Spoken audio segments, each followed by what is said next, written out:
President, I rise today in strong opposition to the nomination of Raphael Vought to be the head of the Office of Management and Budget.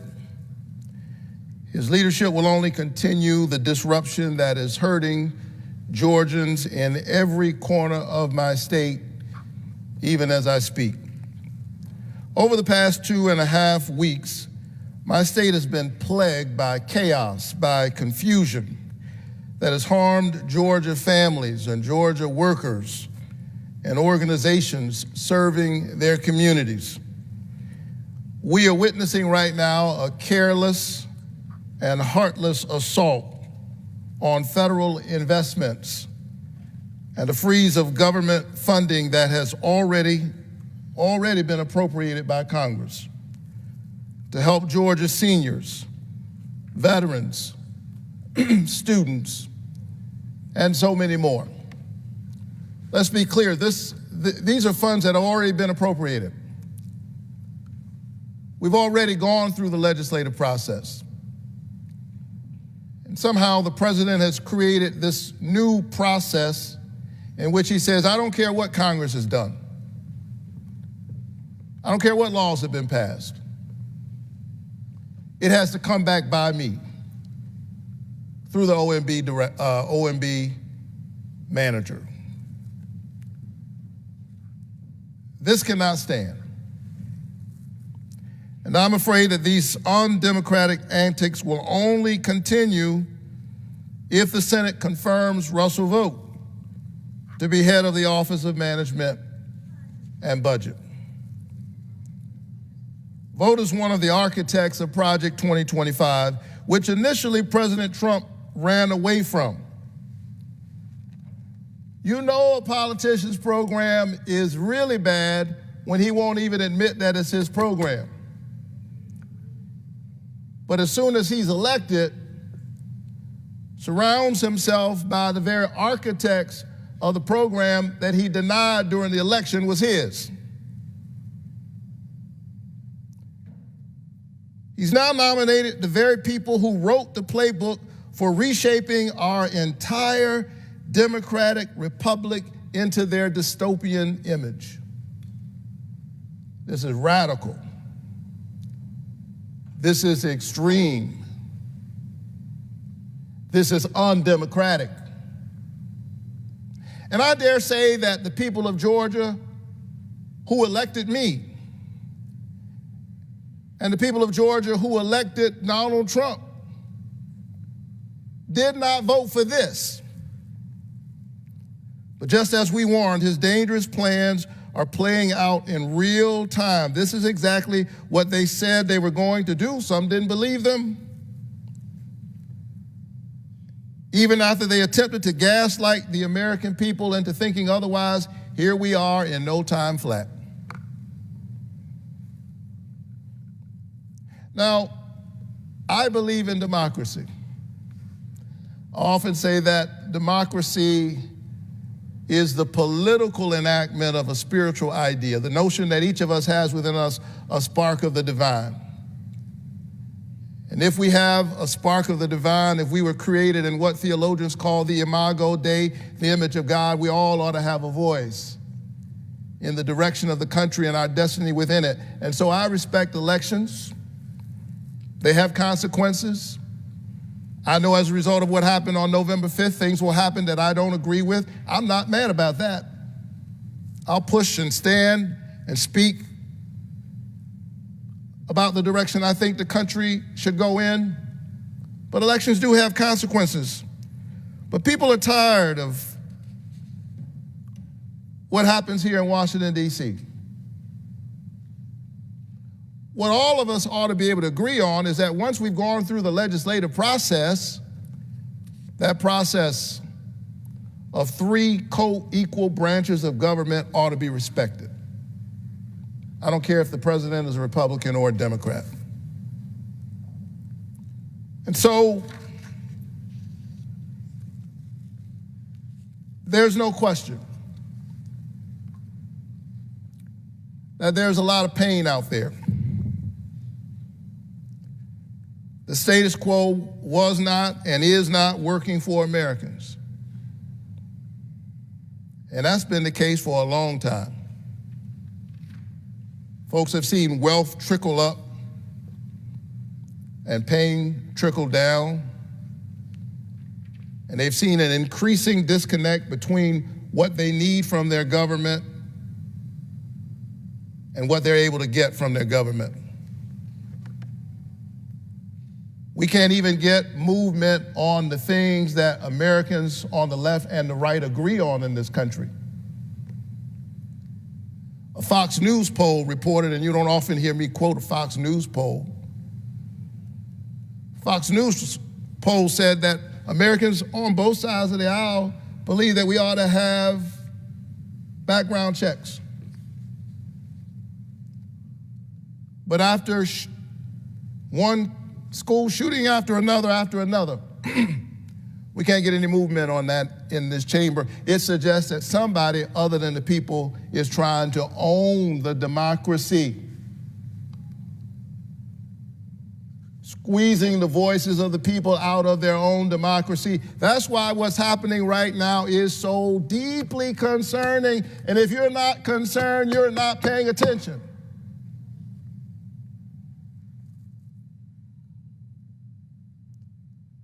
Billionaires surrounding Donald Trump are trying to own the democracy.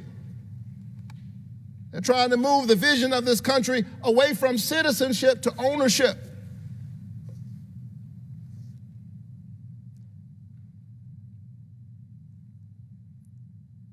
And Vought as OMB director would be a disaster. It'd be a disaster for the people who rely on crucial government programs to make life more affordable. I'm thinking right now about the veterans that I serve in a military state. They are the best among us. They deserve the best from us. They have been imperiled by the actions of the last 2 weeks. I'm thinking about families who need accessible child care. This stunt that was pulled a few days ago is a disaster for communities who want well-funded law enforcement, thriving businesses, safe roads and bridges. And as they attack federal workers, attack the government, they're trying to convince you that the government is some third entity outside of us. No, this is government for the people, by the people, of the people. Our democracy represents the highest of our aspirations, what we are trying to achieve together. And as we witness this assault, it is hitting Democrats and Republicans. Blue states and red states. As the people's voices are being squeezed out of their democracy. And so just last week, without even being confirmed, Vought orchestrated the effort to freeze federal spending as if this money is his money rather than our money, the people's money. Throwing programs from infrastructure upgrades to Medicaid to free school lunches to support for homeless veterans into chaos. How dare you take funds that are needed by the veterans of Georgia and all across this state? Those who fight for us should not have to fight with us to get what they deserve.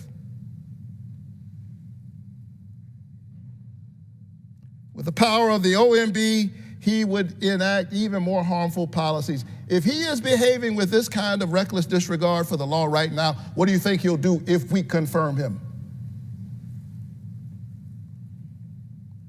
This is a dangerous disregard for the separation of powers that keeps our government in check and gives the people a voice through the people's house, a check on those who would recklessly exercise power. Vought has made it clear that he feels the OMB, the Office of Management and Budget, can turn on and turn off any spending by the federal government, ignoring the requirements that Congress, being directly elected by the people, decides where your tax dollars can go.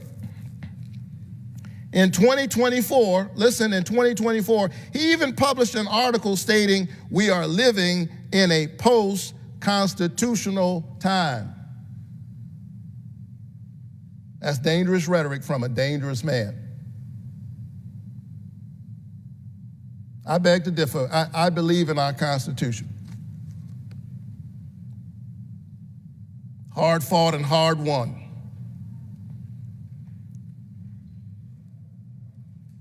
It's not a perfect document. We've had to amend it. Thank God for the 13th, 14th, and 15th Amendment, First Amendment. But he should explain what he means when he says we're living in a post-constitutional time. The Trump administration and its architects, including the nominee before us today, have a very simple playbook to shrink the federal government and to enrich themselves even at the expense of the American people and their financial security. You are witnessing the unfolding of the kleptocratic designs that they have on our republic.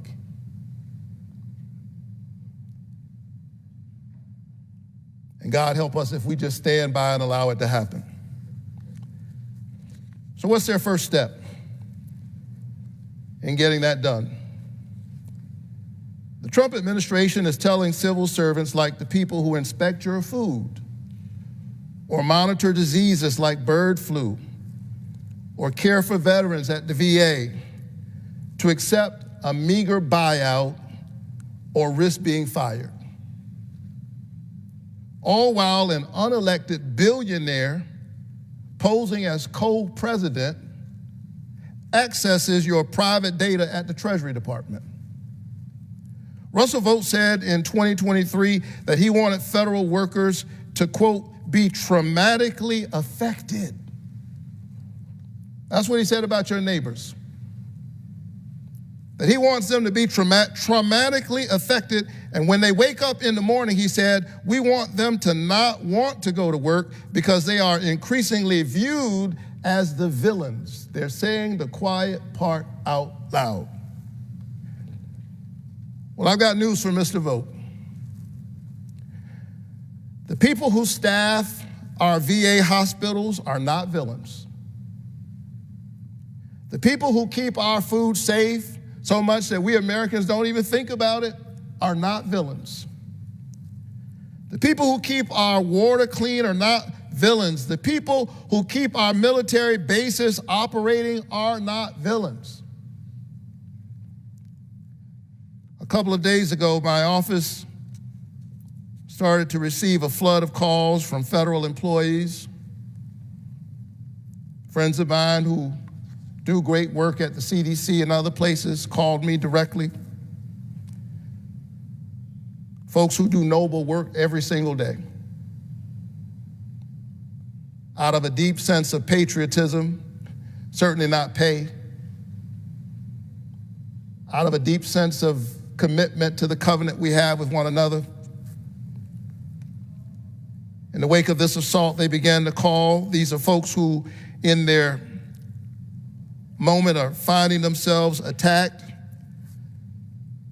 by dangerous and dystopian designs on our country. Folks demanding that the workers just quit. Well, to all the federal workers listening right now,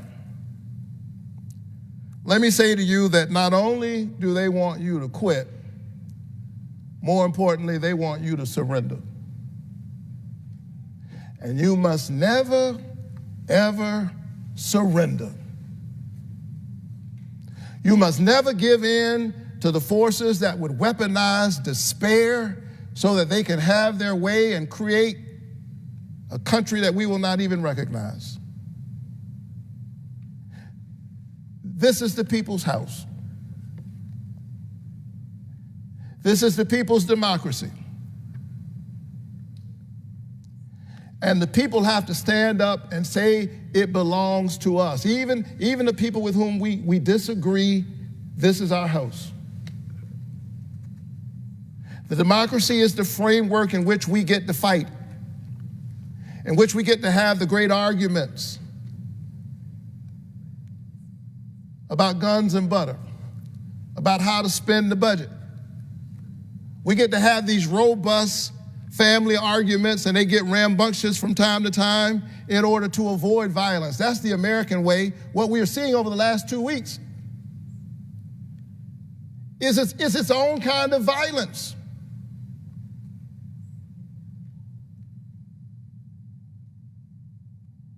The pardoning of those who attacked this House on January 6th, the permission structure to do it again, the gaslighting, telling federal workers who are working hard for you on one day don't come to work the next day, that is its own kind of violence.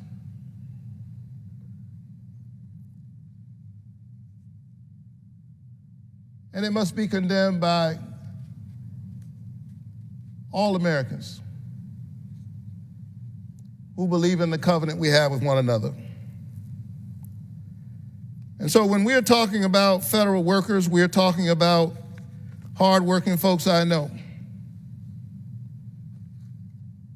Don't allow them to turn these people into some vague and nebulous, dark picture of somebody you don't recognize. These are your neighbors. These are the folk who are practicing medicine and nursing care in our VA hospitals. These are those who manage our Social Security payments. These are the folks who are keeping our military bases operating safely and efficiently, ensuring folks get their tax returns on time, helping Georgians navigate their student loans,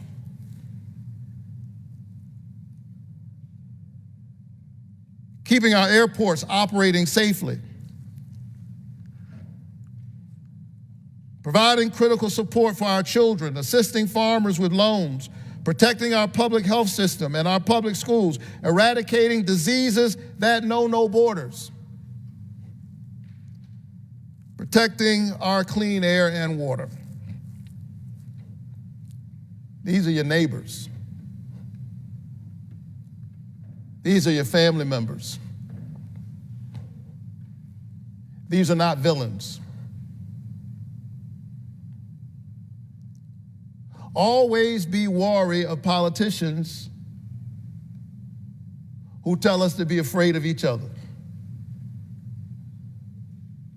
They're the ones you should fear and be concerned about.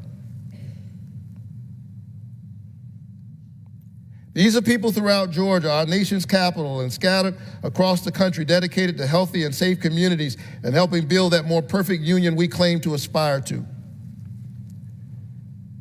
And so to these public servants who quietly and nobly do the people's work day by day, know this: I appreciate you. We appreciate you. And we've got your back because in so many ways, you've had ours. But these tens of thousands of Georgians are now living in fear that their ability to support themselves and their families are at risk. Just today, dozens of Georgians visited my Atlanta office, some of whom have already lost their jobs through the abrupt dismantling of USAID, and they are worried about how they will keep their lights on and take care of their children. Young woman came to my office yesterday, a single mother, works for USAID, doing noble work. It is indeed a humanitarian cause, care for the sick, the poor, the most marginalized members of the human family. It is that, to be sure, but it is national security.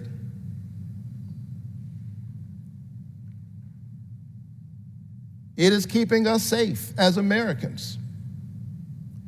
And it is a smart investment. It is less than 1% of the budget, 1/2 of 1%.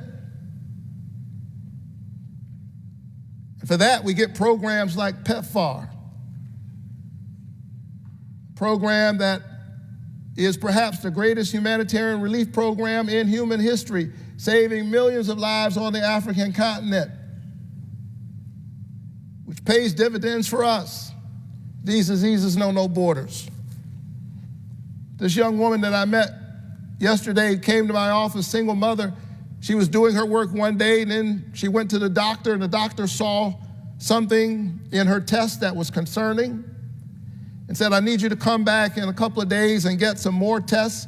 And in between those days, she got notice and lost her job and her health insurance. She deserves better than that. My mama taught me to treat people with respect, with human dignity. To know that when you look in the face of your neighbor, you see the image of God. Surely people who've been working for us deserve better than that.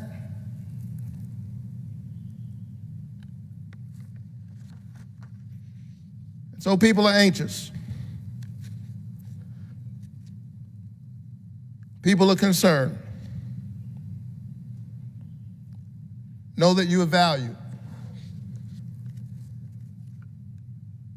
and that we'll continue to stand and fight on your behalf. But not only are the careers of these federal workers on the chopping block, so too is the federal funding that helps all of our communities and local economies run smoothly. My constituents were deeply shaken by last week's federal funding freeze. I received thousands of calls and emails from folks afraid of the freeze's unknown harm to their community. So let's peel back the curtain even more on what happened over the last few days. The Trump administration froze trillions of dollars in government spending to enact massive and disruptive funding cuts. These cuts are being orchestrated in part by Russell Vought in partnership with the world's richest man, Elon Musk, the co-president, this unelected, unvetted bureaucrat who, by my best guess, appears to think that the livelihood of Georgians and Americans is some kind of startup he can tear apart.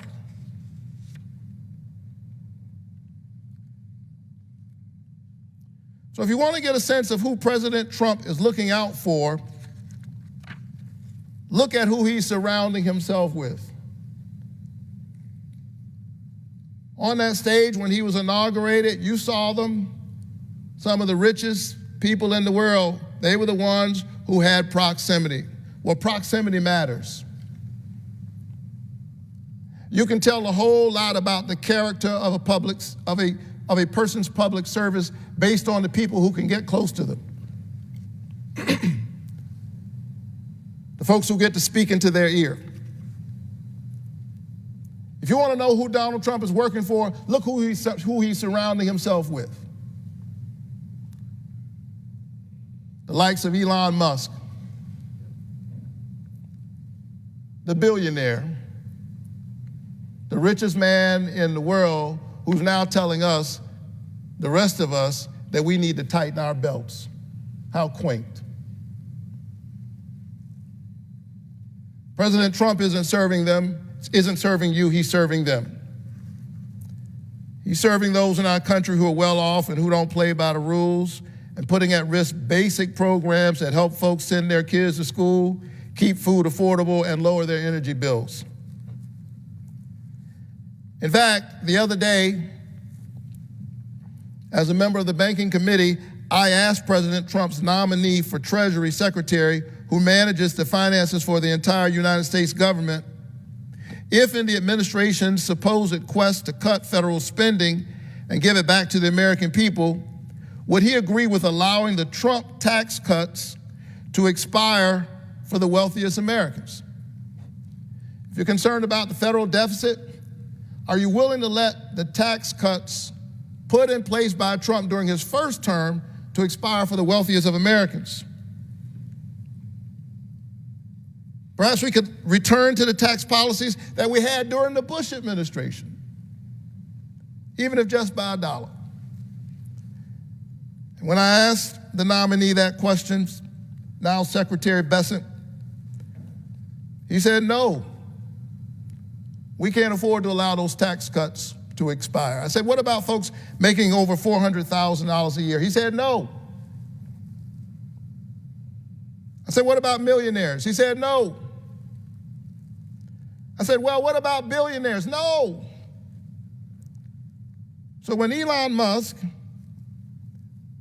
and his billionaire buddies go looking for spending cuts, and they're focused on cutting government waste, they start by targeting the working class. They target the people who work the hardest and play by the rules. He said he couldn't cut taxes for billionaires because they are the job creators. What about the folks who just work on a job day to day? What about the folks who clean hospitals, who mop floors, who pick up our garbage, who do a day's work for an honest pay?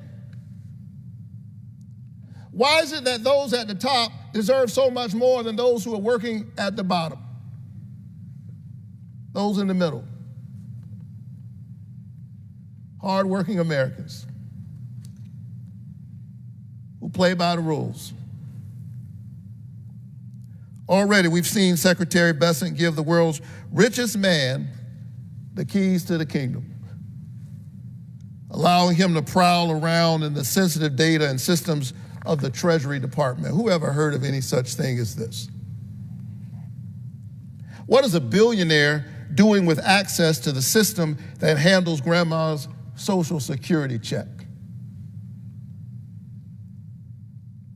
Look, I will work with anyone who is able to have a serious bipartisan conversation about how to best utilize government resources and taxpayer dollars. Working across the aisle to get good things done for Georgia has been a cornerstone of my service in the Senate over the past 4 years. I'm listed as one of the most bipartisan senators in the Senate. I've worked with Republicans many, many times. But right now, the playbook is obvious. Cut programs that you rely on and give the richest of the rich the money. Robin Hood in reverse. Steal from the poor, give to the rich. And as this plan unfolds at a breakneck pace, I think it is important that Project 2025, it is important that we remind people that Project 2025 aims again to shift our democracy from citizenship to ownership, to shift the president from citizen to owner. Donald Trump, the real estate developer, and his billionaire friends wants to own the country. Last night he suggested that we should own Gaza as well. Imagine that. Here's what else they have in store under Project 2025 and its leader, Russell Vought. Increase costs for families by $4,000 a year by slapping a Trump sales tax on goods that families rely on, like gas, food, clothing, medicine.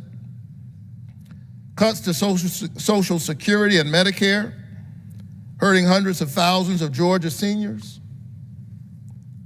Elimination of federal funding for K-12 education, impacting Georgians from the heart of Atlanta to our rural counties all across our state. Tax breaks to billionaires and big corporations while making working families foot the bill. Gutting the Affordable Care Act, which will raise health care premiums and threaten coverage for hundreds of thousands of Georgians and millions across the country. Their program would end student debt relief that ensures their student loan payments don't consume the entirety of their paychecks. Their plan would reverse provisions of a law I secured that is capping insulin at $35 for seniors and lowering prescription drug costs. And their program would eliminate Head Start, which provided me with an early childhood education when I was growing up in public housing in Savannah, Georgia. I stand tonight on the floor of the United States Senate, but I want you to know that you're looking at a Head Start kid. I know it works. This program that gives poor children a chance, which exposes them as preschoolers to literacy and a love of learning, which narrows the word gap between poor children and well-off children, and puts them on the road to success. Head Start is a worthwhile investment. It is a recognition that God is an equal opportunity employer, that God creates genius and talent and possibility on all sides of town, on both sides of the track, and you never know where the very person we need to do the work that needs to be done, we never know what zip code that kid will grow up in. And so we have to invest in Head Start. To cut it is short-sighted. But not only that, we have to invest in all of these programs that provide a child care safety net, so mamas and daddies can go to work and children can be safe and thrive and be exposed to learning and literacy.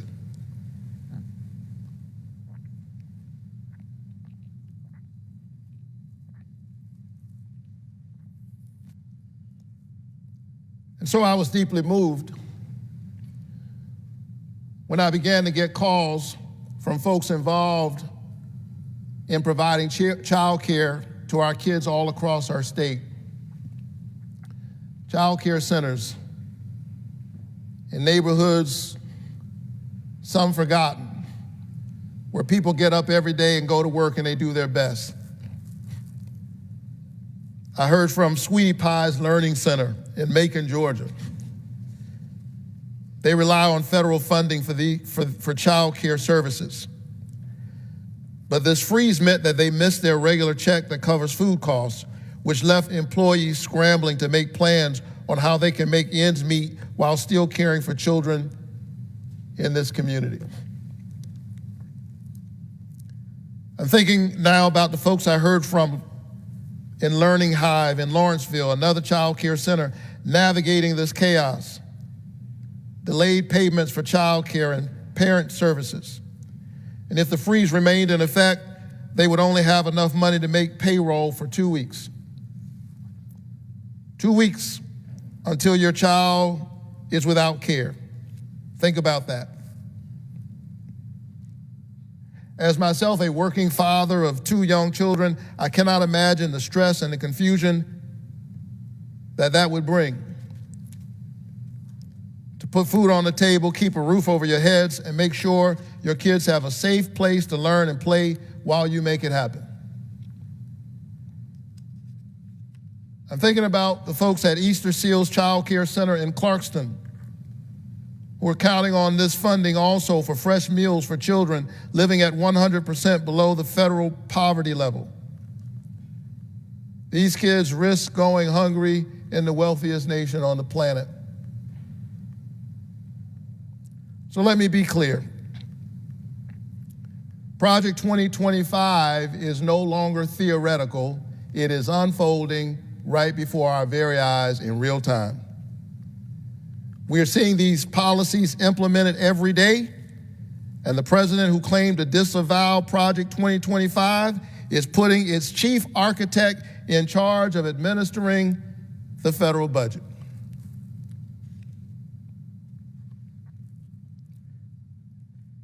But we must not give in. We must not give up. We must not let those who would weaponize despair win.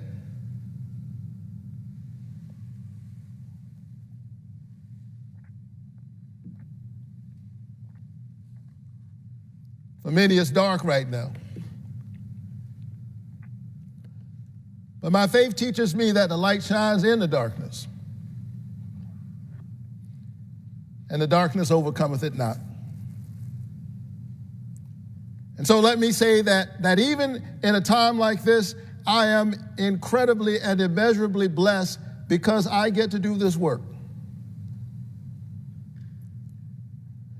I get to wake up every single day thinking about what I can do for the people who gave me the great honor of representing them in the nation's capital. It is a great honor. When the people of your state say, since all of us can't go to that crazy place called Washington, D.C., we're going to send you. And we're going to trust that in rooms of power, where decisions are being made and deals are cut, you're always going to center the concerns of ordinary people. You're not going to forget about us. And so I'm honored that people all across the state of Georgia, from Bartow to Brantley County, when they took stock of the hopes for their families and their children and their grandmothers and grandfathers, they said again and again, we want you to go to Washington to fight for us. I'll tell you that for me, that is a sacred covenant, not much unlike my first job, pastor. The promise to walk with the people even as you work for the people. And part of the reason that Georgians have again and again voted to send me to Washington is that they know that I will fight for them. But they also know why I will fight for them. As a pastor in the Senate, Georgians know that I bring the moral lessons from my pastoral work with me to the Capitol every single day. And so I'm going to keep fighting. I'm not going to stand by and allow folks to undo what we did to cap the cost of insulin. Why? Because as a pastor, I have spent countless days in hospital rooms. I've seen up close what diabetes untreated can do. I've seen the amputations. I've been there when folks have gotten the news that they've got to go on dialysis. When you need your insulin, you need your insulin. It's not a luxury, it's a requirement. And so that informs my fight.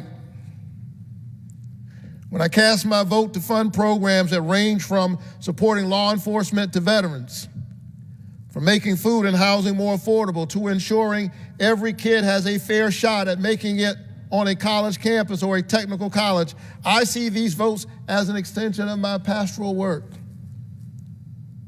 My work to create what Dr. King called the beloved community.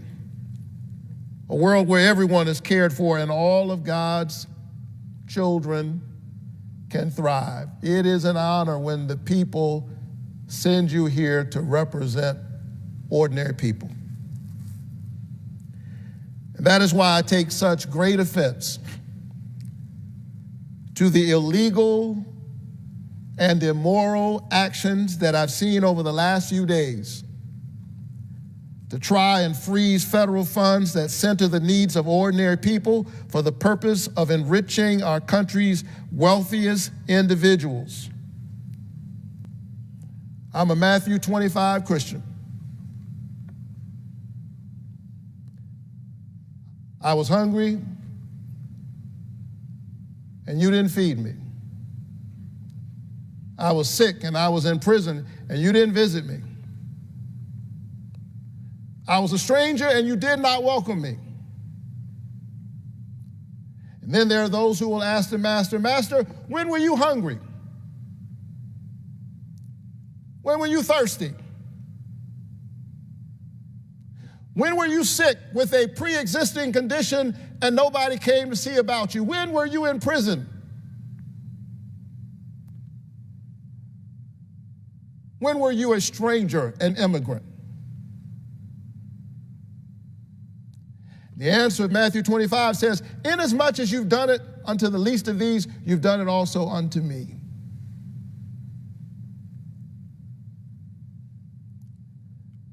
Representing the people is holy work, is noble work. And I return home to Georgia every week, and I return to my pulpit every Sunday because I don't want to forget why I came here in the first place. To stand up for the very people who Mr. Vought says are villains. We all know that Donald Trump has a history of bailing on debts and shorting people of what they are owed. But our government is supposed to step in to protect hardworking individuals from bad actors who seek to take advantage of people. Yet we're seeing those bad actors fill our government's most powerful positions, playing fast and loose with taxpayer dollars at the expense of ordinary people.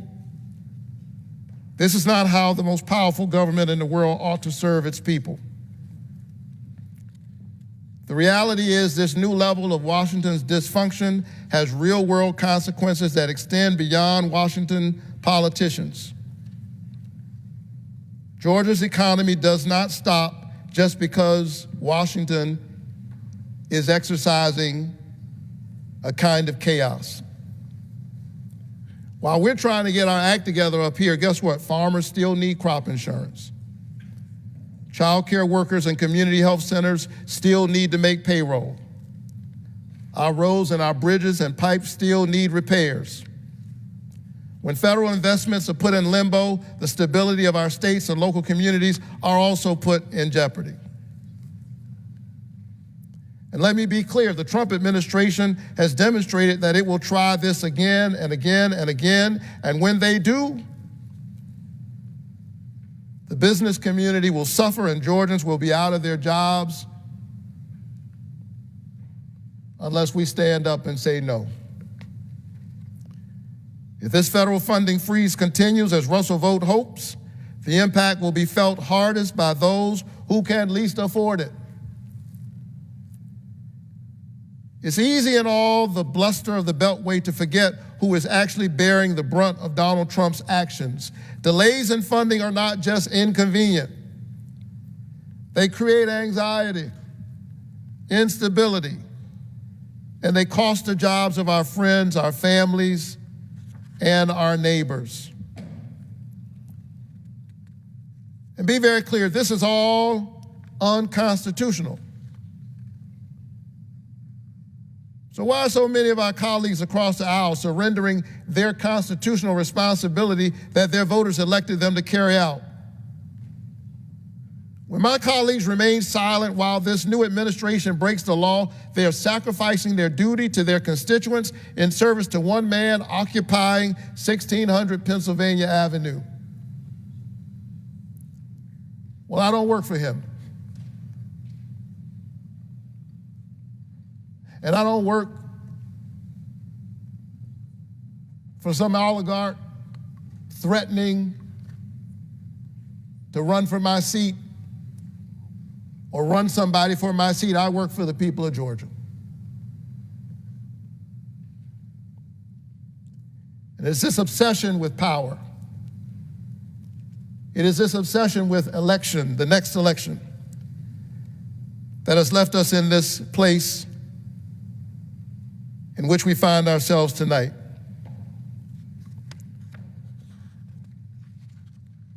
And so it's up to us in this moment to stand up. I am listening to the people who sent me to represent them.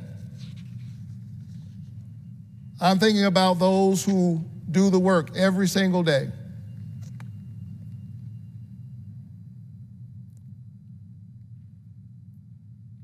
It is our job to respond to the call and the urgency of this moment.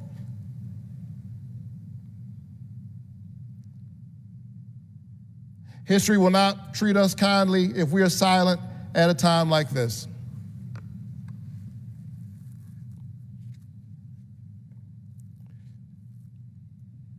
In closing, and nobody believes a preacher when he says in closing, but I think my colleague is ready. But in closing, Senator, I was thinking the other day about the dark challenges that your people have been through. And during the era of the Third Reich, and I'm never quick to raise the specter of that ugly time, but there was a pastor by the name of Martin Niemöller, who in the midst of the ugliness of that dark time said, first they came for the communists and I didn't speak out because I was not a communist. And then they came for the socialists and I did not speak out because I was not a socialist. Then they came for the trade unionists and I did not speak out because I was not a trade unionist. Then they came for the Jews and I did not speak out because I was not a Jew. Then they came for me. And there was no one left to speak out for me.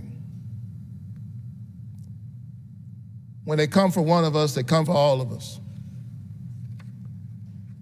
Dr. King said we're tied in a single garment of destiny, caught up in an inescapable network of mutuality. Whatever affects one directly affects all indirectly.